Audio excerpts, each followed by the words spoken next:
방송을 청취함으로써 발생하는 정신적, 육체적, 물질적 피해, 불면증, 정서불안, 과대망상, 인성변화, 귀차니즘, 대인 기피, 왕따, 식욕감퇴, 발육부진, 성적 하락, 가정불안, 업무능력 저하, 혈압 감소, 직장생활 부정 등등에 대하여 본 제작진 일동은 어떠한 책임도 지지 않음을 경고드립니다. 12월 31일에 개고기를 먹는 풍습은 왜 생겼는지는 모르겠는데, 사실 이 개를 먹는 것이 이 초복, 중복, 말복하고 봄날, 더운 여름날이잖아요. 여름을 이겨내기 위한 보양식으로, 특히나 그 단백질의 섭취가 참 막연했던 우리 민족들이 개를 길러가지고 개를 그렇게 먹지 않았습니까? 사실 개를 먹는 문화권들이 상당한 숫자가 있었고요. 옛날에 로마하고 지중해 패권을 놓고 다퉜던 그 카르타고 그 당시도 로마보다 훨씬 더 선진 문명의 문화도 더 선진적이었던 그 카르타고인데요. 입에다가 과일을 물려서 굽는 개고기 요리가 있었고, 카르타고의 요리로 아주 유명한 요리 중 하나인데, 이 로마 사람들이 굉장히 혐오했다고 합니다. 그래서 포에니 전쟁을 이기고 나서 이 카르타고의 풍습은 모두 야만적인 것으로, 모 가수 밴드의 노래 가사도 있습니다. 어차피 인생은 아니, 인생이 여기서 왜 나와? 어차피 인간의 모든 역사는 승자를 위해서 꾸며지는 것이기 때문에, 뭐 그런 식으로 개고기를 비하했습니다마는, 하여간 여름날, 봄날 개고기를 이렇게 먹다 보니까 겨울에요. 추운 날에도 개고기를 한번 먹어야겠다 라고 해서 12월 31일 날, 이 서양 사람들은 보통 칠면조를 먹지 않습니까? 칠면조? 응? 칠면조. 나중에 전래된 겁니다마는, 이 칠면조만 먹으니까, 이 칠면조만 먹었겠습니까? 공작도 먹었습니다. 공작. 이 맛도 무지하게 없고 살도 푸석푸석하고 냄새도 오지게 난답니다. 그 공작, 그것을 구워가지고 깃털을 도록 뽑아가지고 살아있을 때랑 똑같은 상태로 다시 만들어서 머리 쪽은 익히지 않게 하고, 그러니까 익히지 않게 하기 위해서, 원래 살아있을 때처럼 유지하기 위해서 찬물 수건으로 싸놓고 뭐 이렇게 해서 원래의 공작이랑 똑같이 만들어가지고 숟가락으로 파먹었다라고 합니다. 하여간 뭐 이 얘기가 옆으로 새긴 했는데, 12월 31일에 우리는 이제 칠면조라든가 뭐 이런 거 안 먹고요. 우리가 크리스마스나 추수감사절 뭐 이렇게 칠면조 올린 그런 풍습의 땅에서 새해를 기원하면서, 식구들 개를 잡았다 해서 개를 먹는 풍습이 12월 31일에 있었습니다. 처음 들어보세요? 네? 참. 그래서 옛날에 제 얘기를 좀 들어보세요. 그래서 옛날에 이 나라님과 임금과 주위 중신들이 이 대표로 해서 12월 31일 해가 바뀌는 그 순간에 개고기를 들면서 국가의 안태를 기원했다는, 바로 그 정도가 보신각 아닙니까? 보신각. 삼천각 뭐 이런 각의 보신각. 보신각. 보신탕을 여기서 집단으로, 그 중신들이 많이 모일 때는 한 100에서 200명 정도 모여가지고 정순 판서들이 이 밑에 이조씨랑 이런 사람들까지 다 모여가지고 먹었다고 그러는데 바로 그게 아직까지도 종로에 남아있는 보신각이 되겠습니다. 보신탕을 파는 곳이죠. 아, 파는 데는 아니군요. 보신각에서 개고기를 먹었다고 해서 나중에 서민들도 개고기를 사서 먹을 수 있는 그런 개고기 가게가 생기면서 이것을 따가지고 와서 보신각에서 먹던 탕이라고 해서 보신탕이라고 붙인 겁니다. 무슨 말씀인지 아시겠습니까? 이 개고기를 쉽게 사서 서민들도 먹어라. 그렇게 생기면서 나라님들이 보신탕, 개고기 드시던 그곳 보신각이라는 데서 이름을 따갖고 와서 보신각에서 먹던 탕이라고 해서 보신탕이라고 했다. 이거 이름 죽이지 않습니까? 죽이지 않습니까? 이 봐봐요. 제가 이렇게 얘기를 했어요. 여러분, 이 말이 사실일지 아닐지 잘 생각을 해보시라고. 이 논리나 고증상에 어떠한 허점도 발견할 수가 없잖아요.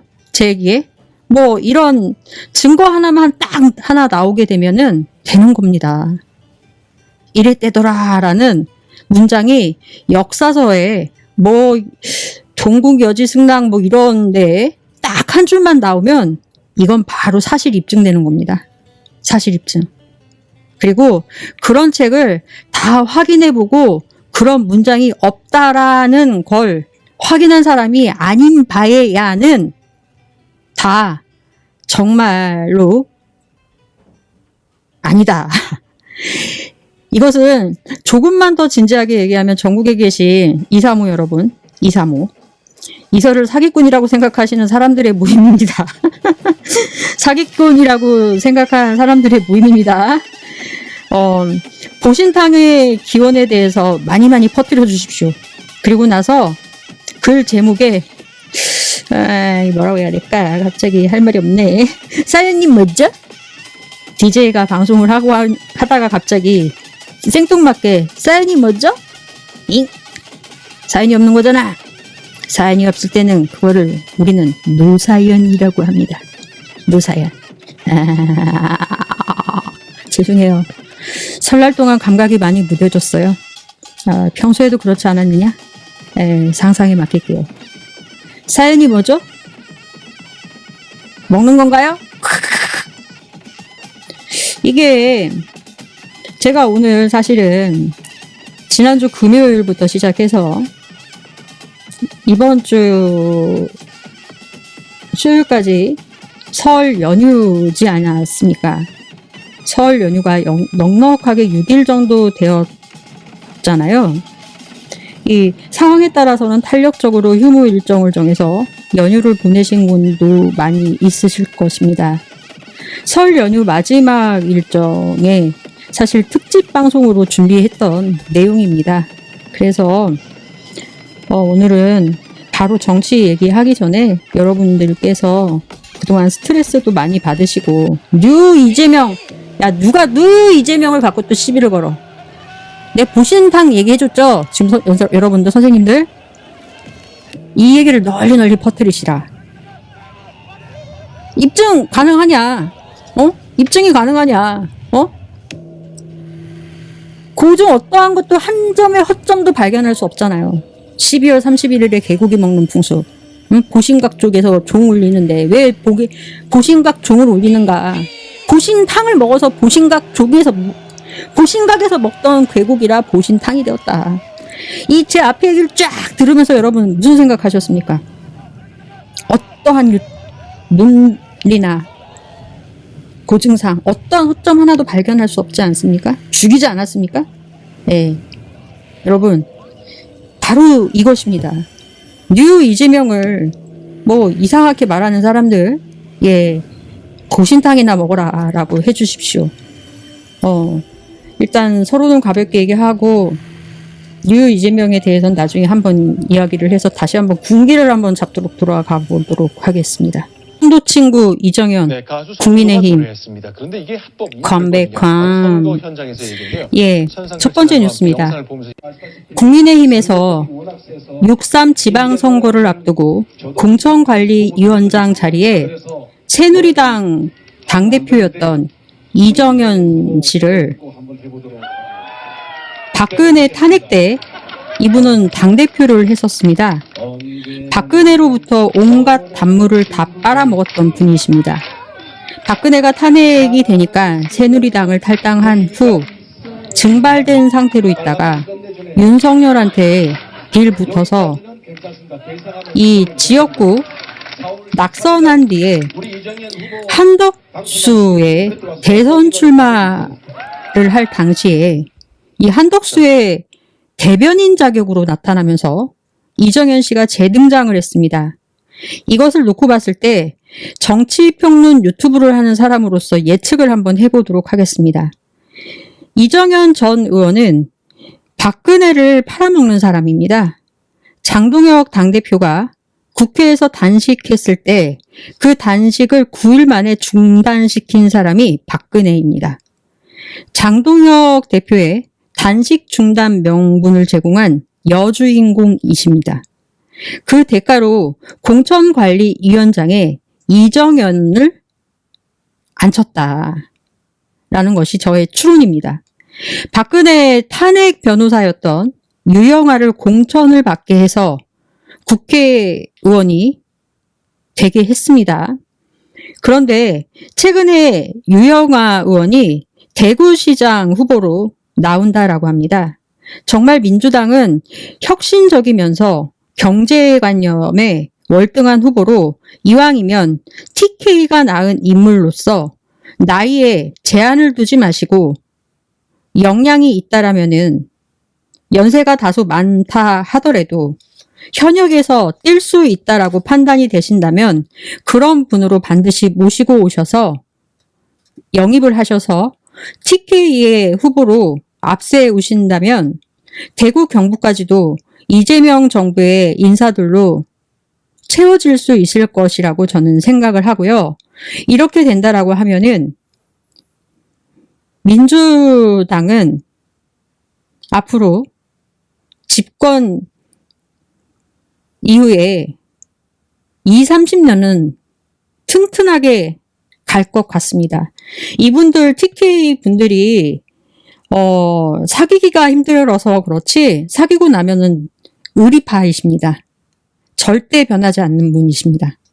지역의 특징상 저는 자신합니다. 실력과 역량이 있다라면 노소를 가리지 마시고 발상의 전환으로 TK가 낳은 인물로 영입하셨으면 좋겠다라는 이제 의견을 한번 드려봅니다. 두 번째 뉴스입니다. 아주 감동적인 뉴스입니다. 대한민국 동포 여러분께서 굉장히 감동적이실 것 같습니다. 저도 마찬가지입니다. 오늘 브라질의 룰라 대통령이 오셨습니다. 한국과 브라질 정상의 만남이 드디어 이루어지게 되었습니다. 남미 좌파의 갓파더 룰라, 현재 이분은 트럼프의 약탈에 전 세계를 대표해서 맞짱을 뜨고 있는 남미 좌파의 대부 룰라 대통령이요. 올해 연세가 81이십니다.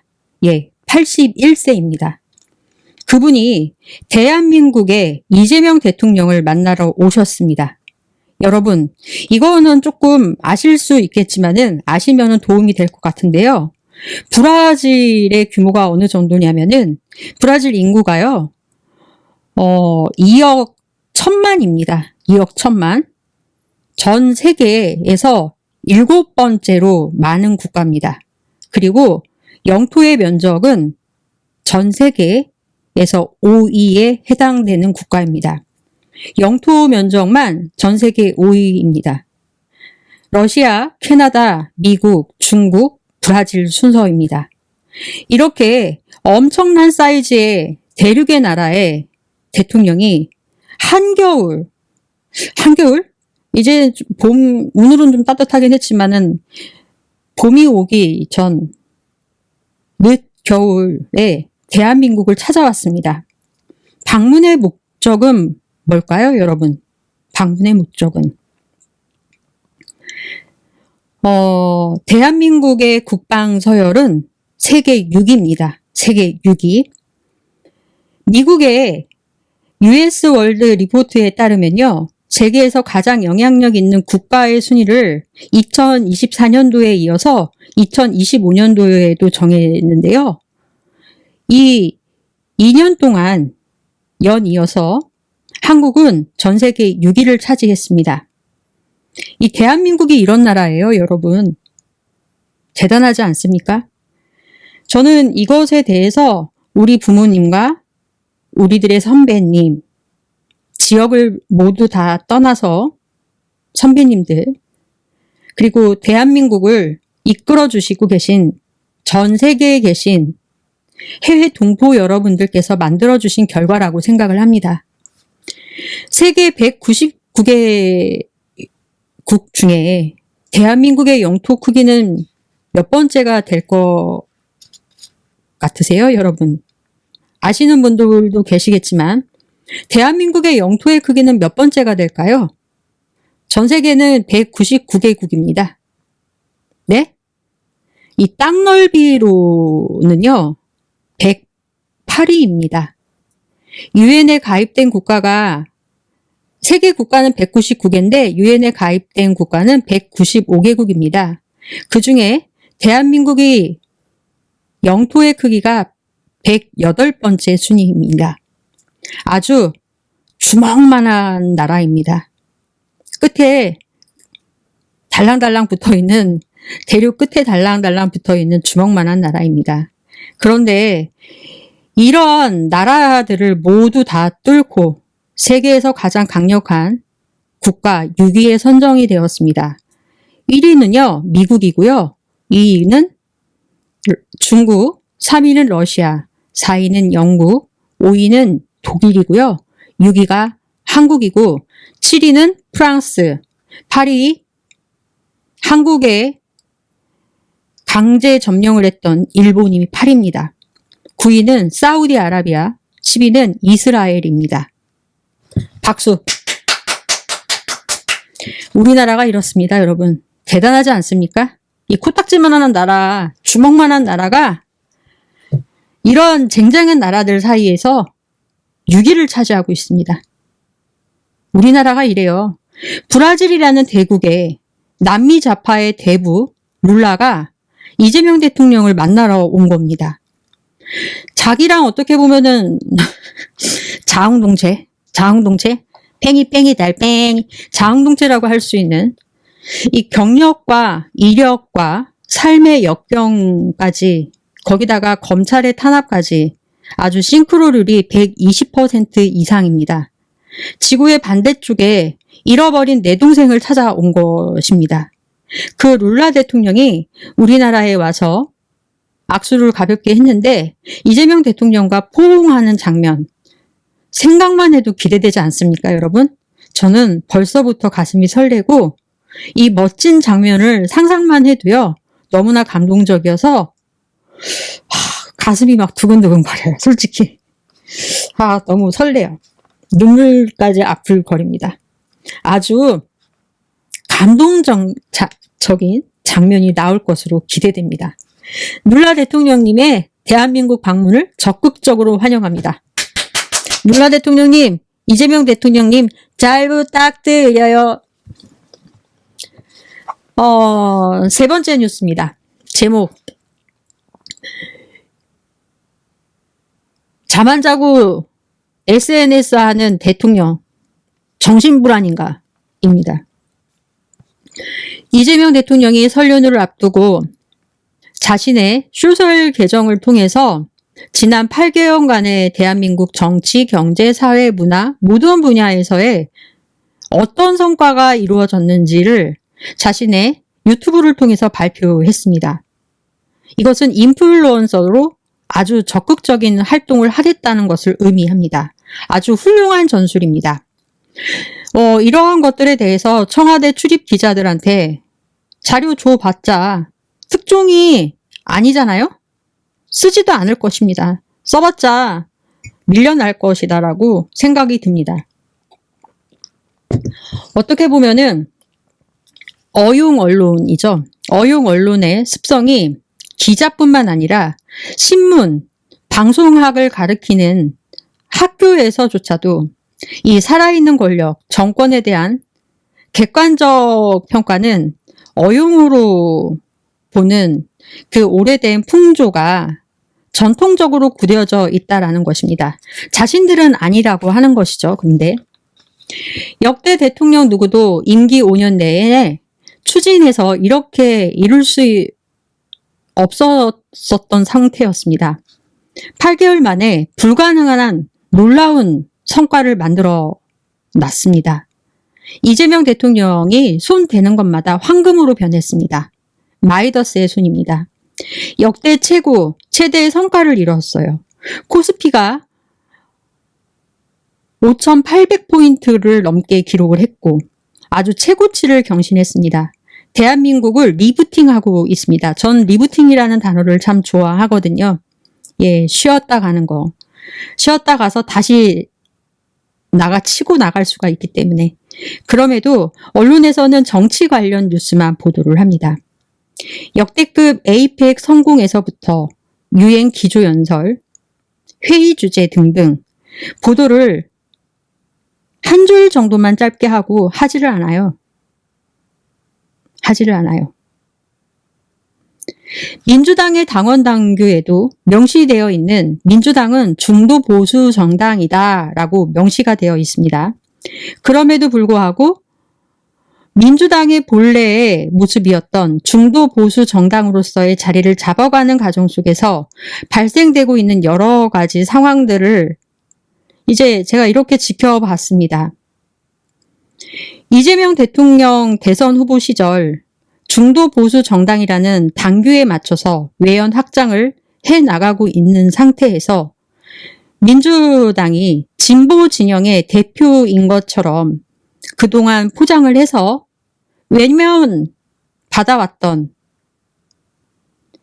외면했던 중도 보수층의 지지를 대통령이 임기가 시작이 되면서 받기 시작했습니다. 그러니까 진보 진영이라고 지금까지 포장을 해서 방송을 하고 선거에서 이용을 했던 자들의 반란이 시작되었던 것입니다. 대통령의 지지율이 63%입니다. 당 내외에서 아무리 골탕을 먹이고 합당이다라는 것으로 당의 정체성을 마저 흔들어 댔지만 중도 보수의 지지도는 대통령의 지지율에는 63%를 얻고 있다라는 상황입니다. 반면에 국민의힘 지지율은 22%, 3%가량 하락했습니다. 정청래 당대표의 헛발질에도 민주당의 지지율은 44%가 되었습니다. 상승했어요. 그렇다면 정청래 대표의 합당의 논란과 당대표와 이성윤 최고위원의 특검 추천 논란이 있었음에도 민주당의 지지율은 왜 떨어지지 않고 상승까지 했느냐. 제가 그 이유에 대해서 설명을 좀 해드려 보도록 하겠습니다. 첫 번째, 이재명 대통령이 정청래를 제압할 수 있는, 컨트롤할 수 있다라는 신뢰감을 언론 보도를 통해서 국민들에게 보여줬다라는 것입니다. 보여줬습니다. 대통령에 대한 신뢰감과 민주당 내에서 배출된 이재명 대통령 아닙니까? 대통령이 당무 개입을 하지 않고 가볍게 지려 밟음으로써 정청래를 제압했다. 두 번째입니다. 정청래 당대표가 백기투항을 했습니다. 87명이라고 했는데 오늘까지는 107명이라고 합니다. 반정청래 모임을 구성했죠. 정청래 당대표에게 대항하기 위한 세력이 될 수 있다라는 이에 따른 압박감과 정청래 대표에 대한 사퇴를 굳이 요구한다더거나 더 이상 정청래 당대표에 대한 사태에 대해서 이 문제에 대해서 더 이상 논쟁을 하지 않고 깔끔하게 매듭 지음으로써 질서 있게 정리된 이후에 정청래 대표의 행보를 보면 정부안을 수용한다라는 법률을 이제서 통과시켰습니다. 그런데 정청래 당대표는 이분은 3일을 못 넘겨요. 3일을. 자기가 사고치고 두들겨 맞고 나서 이틀 정도 조용히 있다가 집버릇 못 주듯이 습관이 바로 3일 차에 바로 나옵니다. 청와대에서도 아시고 계실 테지만 높아심에서 말씀드립니다. 정청래 대표가 어떤 일 하실 때 3일째까지 단도리를 해두셔라. 예, 22일 내일입니다. 일요일입니다. 본래 국회의 정기총회가 금요일에 있었습니다. 그런데 굳이 미뤄서 놀라 대통령이 방한을 하는 22일에 국회에서 정기총회를 한다고 합니다.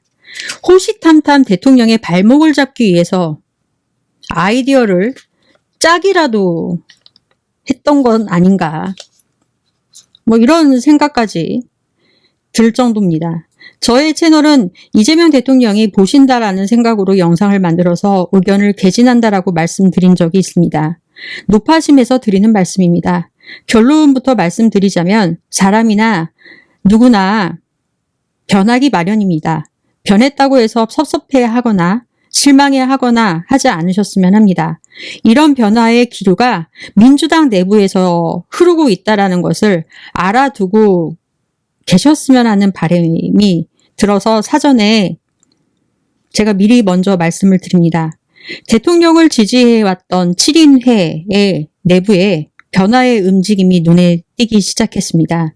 대통령님, 어떠한 언론에서도 문제의식이나 경계심이 없이 다루고 있는 것에 대해서 저는 이 점을 내 눈으로 캐치를 했습니다. 중앙대 후배이자 경기도 수원시 병에서 재선까지 성공한 김영진 의원에 대한 이야기입니다. 국회에서 정청래 대표의 일방적인 대통령 발목 잡기를 더 이상은 방관할 수 없다라고 해서 결성된 의원들의 모임이 있습니다. 그 명칭은 약칭으로 대통령의 재판을 중단시키는 검찰 기소 철폐라는 목적으로 의원들이 모였습니다. 하지만 이것은 사실상은요, 제목만 이런 거고요. 민주당 내부의 반정청래 국회의원 모임이라고 저는 봅니다. 정청래를 제압하기 위한 억압 플랜이라는 것이죠. 민주당 의원이 162명입니다. 절반 넘는 87명이 참여를 했어요. 그런데 이제는 107명이 참여했다라고 합니다. 저의 제보에 따르면 정확하게는 제가 이때 제보를 받은 건 87명이 참가를 했을 때인데요. 집권당 내에서 당대표의 일반적인 독주를 제어하기 위해서 출범한 사상 초유의 정치 세력입니다. 그런데 김영진 의원의 인터뷰 내용을 보니 가입 독려 문자가 와서 그 수많은 문자들 사이에 껴있어서 지나가서 보지를 못했다. 자기도 해당 내용에 대해서 뉴스를 보고 알았다. 이것은 이 의원들이 모인 의원들의 모임을 완전히 평가절하하는 방식입니다. 그러고 나서는 정치검찰 조작기소 대응특위라는 것이 있는데 뭐하러 이렇게 따로 만드냐? 그러면서 이렇게 모임을 가졌던 의원들을 정치검찰 특위 기구에 흡수를 시켜버려라. 그래서 이 모임 자체를 소멸시켜야 된다라고 말을까지 했습니다. 이것이 과연 바람직한 방법일까요? 최근에 이 모임에 대해서 아주 안 좋게 말하는 사람들이 있는데 그거는 아무런 설득력이 없습니다. 아무런 뒷배경 없이 단결해서 과연 이 모임이 만들어진 모임일까요, 여러분?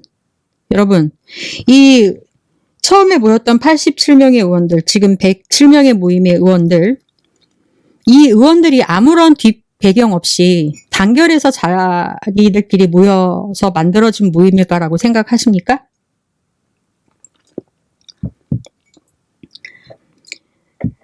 의견에 대해서 대통령한테 안 여쭤봤을까요? 네? 안 여쭤봤을까요? 사전에? 대통령은 당에 개입하면 안 되니까. 그렇지만 자기 이름으로 이런 모임을 만들었는데 안 물어봤을까요? 사전에? 물어봤겠죠.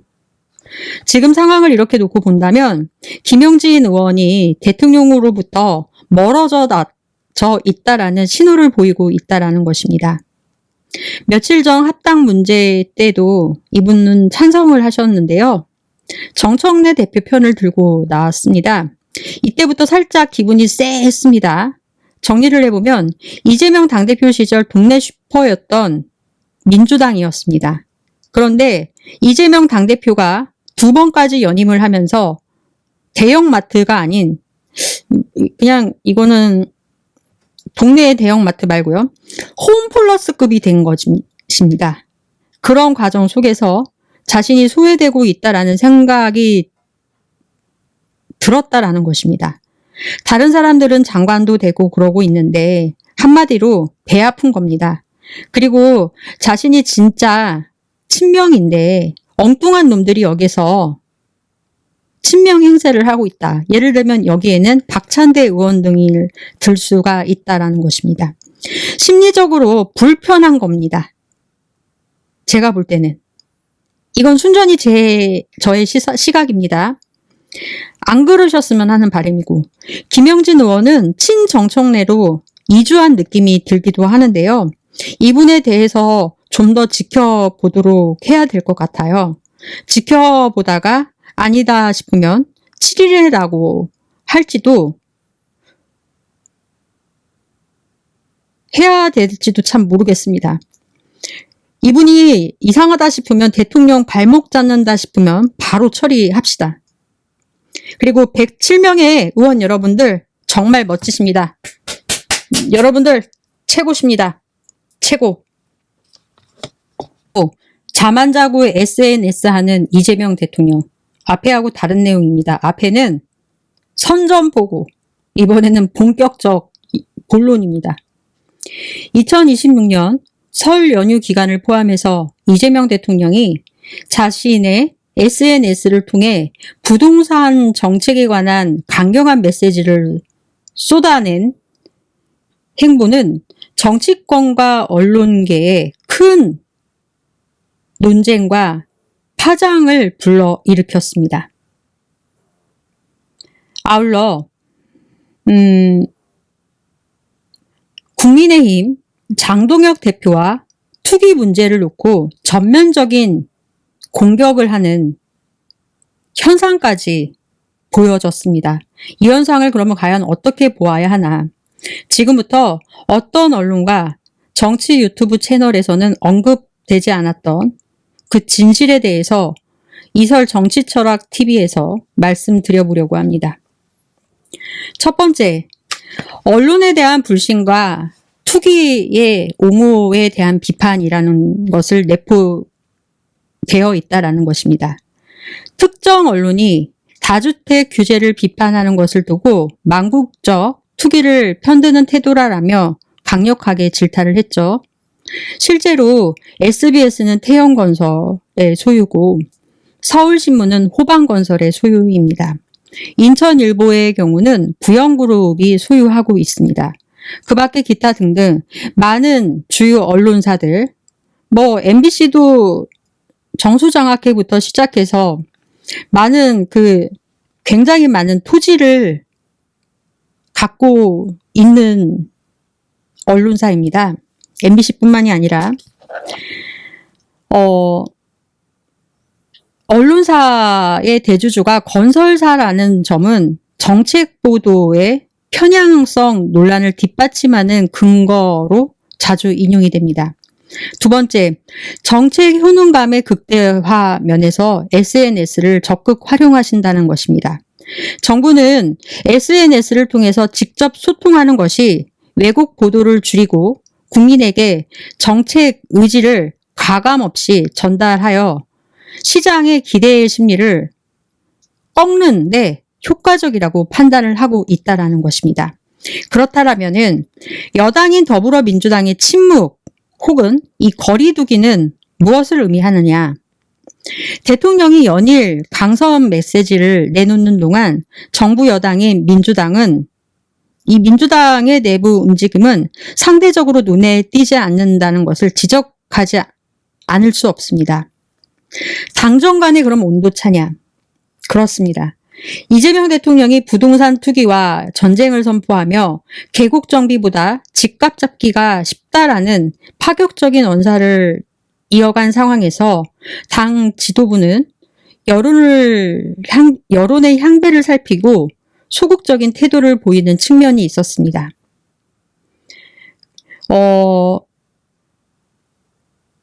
오히려 대통령께서 야당과 전면전을 벌이셨죠. 장동혁 대표와부터 시작을 해서 오히려 국민의힘 등 야당이 대통령의 SNS 정치를 공포조장이나 배급제라며 맹비난을 했습니다. 이에 대해 민주당은 대변인 논편 등을 통해서 정책 고민부터 해라라고 하며 국민의힘을 방어하는 수준에 머무르고 있다는 것입니다. 그러면 결국 이번 설 연휴에 부동산 SNS 대전은 언론사 유착 의혹을 정면으로 돌파하려는 대통령의 직공법과 이에 반발하는 기득권층 및 정치권의 충돌을 극명하게 보여준 사태라고 평가할 수 있다는 것을 저는 분명히 말씀을 드리고 싶습니다. 집권당인 민주당, 벌떼처럼 달려들어서 대통령의 의사에 대해서 홍보를 하고 함께 해야 함에도 불구하고 민주당 의원들을 살펴보면요. 각 지역구를 차지하고 있지 않습니까? 각 지역구별 유지들이 다주택자이다 보니까 한 발짝씩 뒤에 물러서서 혹은 발 빼는 모양새라는 것입니다. 이재명 대통령은 민주당에서 이렇게 나올 것을 진작부터 예상을 했다라는 것입니다. 그래서 직접 자신이 언론사도 그렇고 민주당도 이러니 SNS에 개진을 해서 장동혁 대표와 설전을 벌인 것입니다. 지금 민주당이 하는 모습을 보면 어영부영 몸조심하는 차원에서 움직이고 있다는 것입니다. 그러면서 합당 문제로 또 2차 특검 문제로 정청래 당대표는 치명적인 상처를 입었습니다. 부동산 문제에 대해서는 입도 뻥끗하지 못하고 있는 실정인 것을 보면 이재명 대통령의 진두지휘 하에 부동산 정책에 대해서 민주당을 아예 지워버린 수준이 아니 이니셔티브를 대통령이 확실히 잡고 끌고 가고 있다. 멱살 캐리하고 있다라는 것입니다. 이재명 대통령은 우리가 생각하는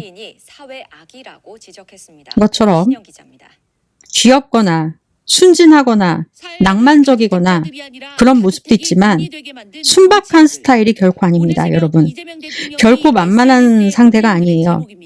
철저하게 고민하고 생각해서 내려진 결론에 대해서는 누구보다도 현실적이면서 계산적이고 요만큼의 빈틈도 허용하지 않는 분이십니다. 철저한 현실주의적 전략가라는 것입니다. 국정 운영에 있어서 성공하기 위해서는 그 어떠한 수단과 목적을 가리지 않고 총동원하는 면목을 보이는 전략가임이 그대로 보여준 거라는 것입니다. 자신의 개인 소셜을 이용해서 이러한 소셜이 어떠한 역할을 하며 국민과 언론들의 주목을 받고 있는지에 대해서 누구보다도 더 잘 아신다는 것입니다. 최고의 인플루언서죠. 연예인들보다 더. 자신의 파워 인플루언서, 그 영향력에 대해서 누구보다도 잘 알고 그 점을 잘 활용하셔서 비판적 언론의 보도의 축소를 줄이고 침해하기까지 하잖아요. 이 정책, 그러다 보면 정책 자체를 누더기로 만들어 버린다는 것입니다. 시작하기도 전에 실패하도록 만들기 때문에 이러한 점을 대통령은 알고 있기 때문에 자신이 정책의 주도권을 잡고 끌고 가겠다라는 입장을 밝힌 것이라고 저는 생각을 합니다.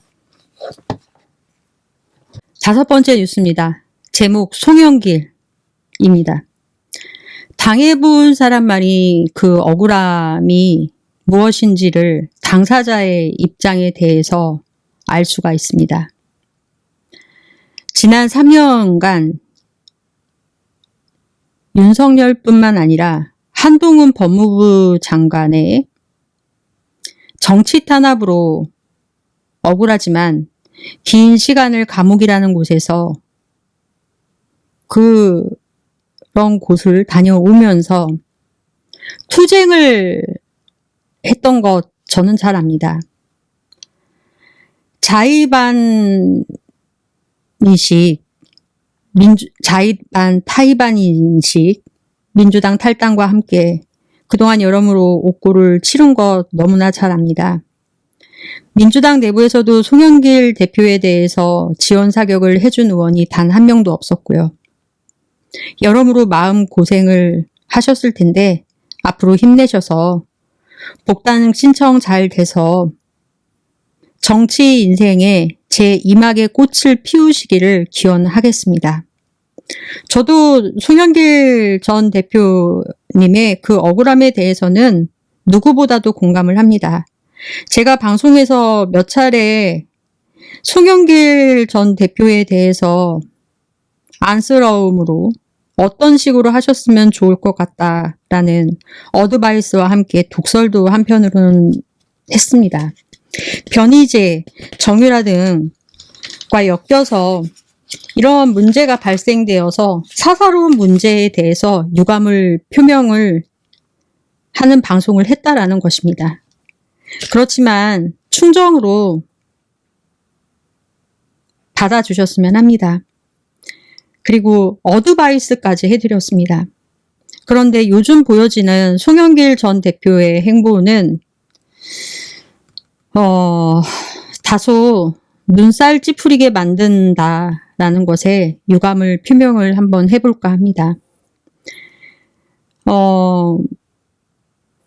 저한테 뭐라고 하시는 분들도 계실 수 있죠. 저도 송 대표님 존경하고 좋아합니다. 인간적으로도 그렇고. 근데 레드팀으로서 말씀을 드리는 것입니다. 무죄 판결을 받은 이후에 제가 생각했던 방향과는 너무나도 다른 방향으로 가고 있는 것 같아서 다소 불편했습니다.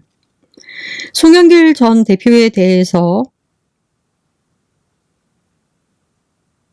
덕담 정도의 수준이나 지지한다라는 차원에서 발언을 마칠 수도 있습니다.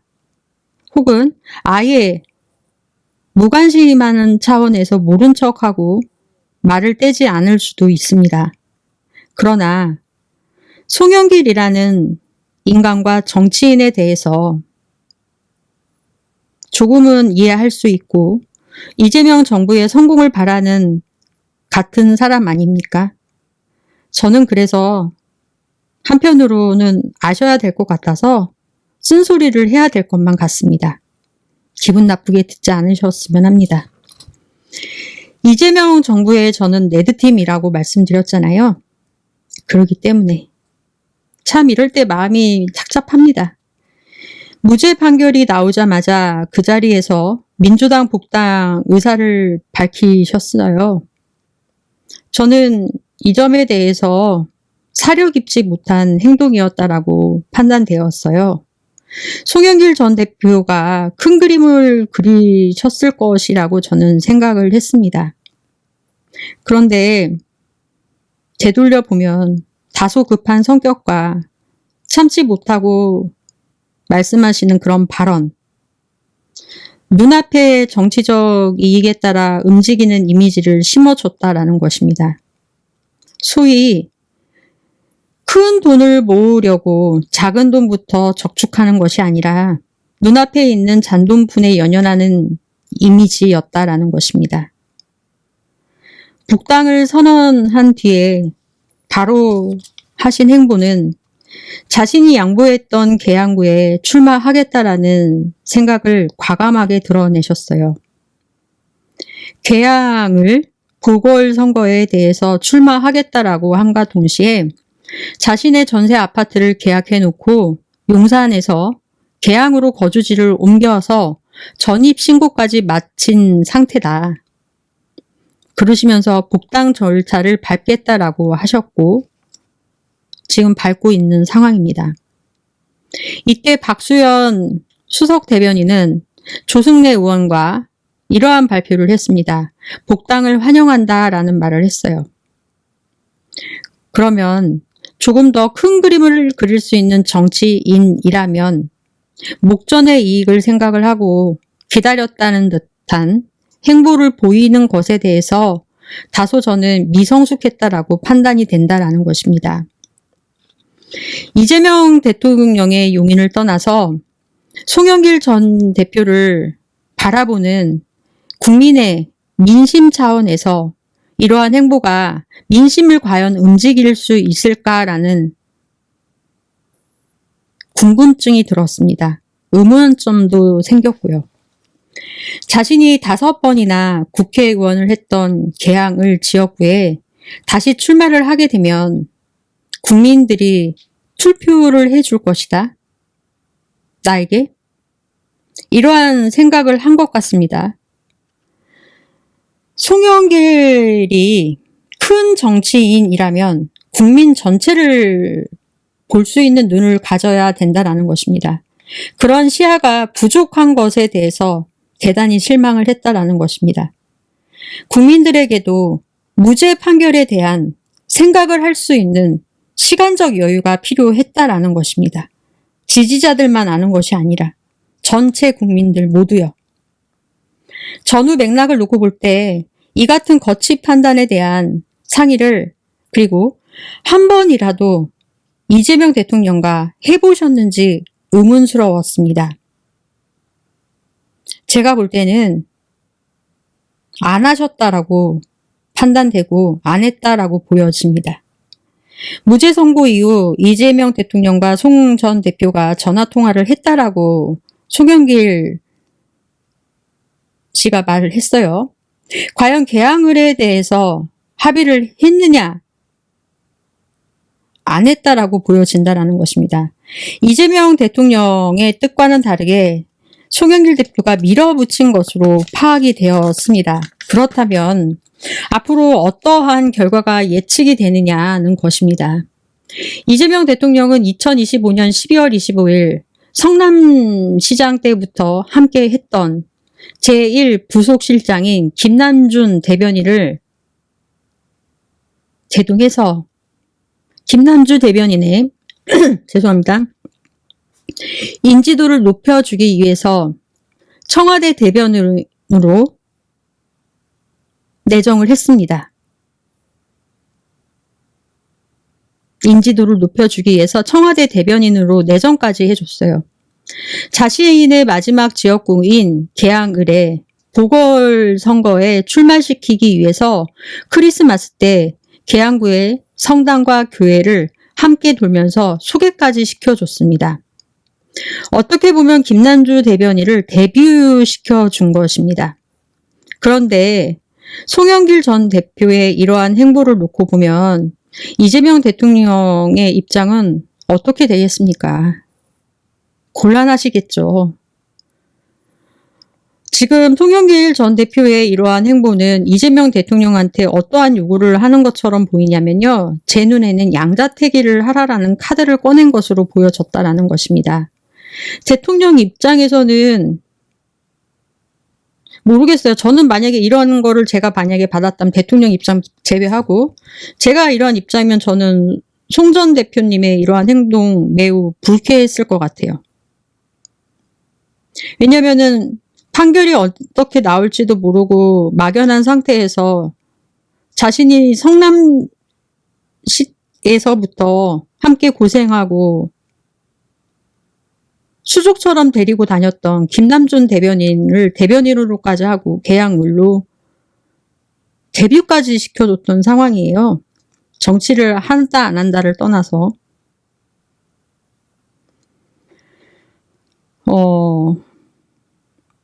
송영길 전 대표의 주장처럼 대선 낙선자였던 이재명 후보에게 계양구를 물러주지 않고 서울시장 후보로 출마하지 않았다라면 오늘날의 이재명 대통령이 없을 것이다 라는 정신적인 부담감을 주고 있다라는 것입니다. 이것은 정말 사실이에요. 너 나 때문에 대통령 된 거야 라는 이런. 그렇지만 누구나 다 이런 말씀 한번 해드려보고 싶어요. 어떠한 것을 다 해줘도 못하는 사람이 세상에는 더 많아요. 이재명 대통령이 되고 지역구를 물려받아서 당대표를 연임을 하고 이렇게 대통령까지 당선될 수 있었던 것은요. 이재명 대통령이 혼자 여기까지 온 것입니다. 혼자. 그런데 대통령과 사전에 협의를 구하지 않은 상태에서 이렇게 하신다면 대통령은 어떤 입장이실까요? 한번 여쭤보고 싶어요. 역지사지를 할 수 있는 도량도 있으신 분이 송 대표님처럼 정치를 오래 하신 분이시라면은 할 수 있어야 된다라고 생각을 합니다. 대통령은 지금 굉장히 당혹스러워 하실 것이라고 생각돼요. 그런데 대통령이 자신의 결정에 대해서 손 전 대표님의 의견을 듣고 번복할 것이다라고 생각을 하셨다라면요. 그것은 엄청난 착각이다라는 것입니다. 착오를 범하셨어요. 대한민국에서 이 한국의 대통령의 결정을 뒤집어 놓는 경우는 거의가 없었어요. 정치를 다 뒤엎고 봐도 대통령의 결정을 뒤엎어 놓는 경우 거의 없습니다. 그것을 뒤엎으려면 상당한 갈등을 빚어야 하고 겪어야 하고 상당한 마찰도 있고 그에 따른 상응한 대가를 치르게 된다라는 것입니다. 왜 이렇게 성급하셨는지 저는 이해가 되지 않습니다. 3년 동안 같은 신앙인으로서 기도하며 소나무당 창당 반대했고요. 이재명 대통령이 바빠서 송영길 대표를 살짝 등한시하시는 것 같은 모습을 언론을 통해서 저희는 보니까 그런 모습이 대표 모습에게도 보이면요. 저 큰 소리 쳤어요. 당신이 누구 때문에 당대표 됐는지 아냐? 왜 송영길 안 챙기냐? 이렇게 하면서 호통까지 쳤습니다. 그런데 지금 송 전 대표님의 이러한 방식은 아니다라는 것입니다. 대통령이 자신의 결정을 후퇴하는 것은 있을 수가 없어요. 김남주 대변인은요. 대통령의 또 다른 자기입니다. 그래서 심히 걱정이 돼요. 성남시장의 신복이었던 김남준, 측근이었던 김남준이 아니다라는 것입니다. 이 김남준 대변인은 사직서를 냈다고 하는데 이제는 대통령의 신복입니다. 그리고 대통령의 최측근입니다. 그런데 대통령이 결정을 번복할 수가 있을까요? 저는 아닐 거라고 판단이 됩니다. 이 상태가 지속이 된다라면은 정말 걱정이 되는데 정청래 당대표 못지않게 대통령의 영린을 건드린 것이다라고 생각이 돼요. 자칫 대통령과 송 대표 간의 불화를 송 전 대표님께서 스스로가 불러 일으켰다라는 것에 대해서 상당히 유감스러웠습니다. 그랬습니다.